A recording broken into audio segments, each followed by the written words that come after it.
पुत्रान् रक्षेन्महालक्ष्मीर्भार्यां रक्षतु भैरवी।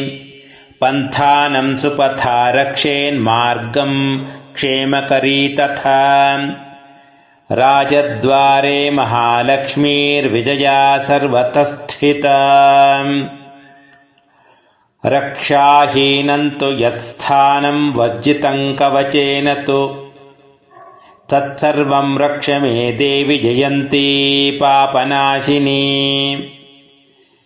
पदमेकन्न गच्छेत्तु यदीच्छेच्छुभमात्मनः कवचेनावृतो नित्यै यत्र यत्रैव गच्छति। तत्र तत्रार्थलाभश्च विजयः सार्वकार्मिकः। यय्यञ्चिन्तयते कामं तं प्राप्नोति निश्चितम्। परमैश्वर्यमतुलं प्राप्स्यते भूतले पुमान्।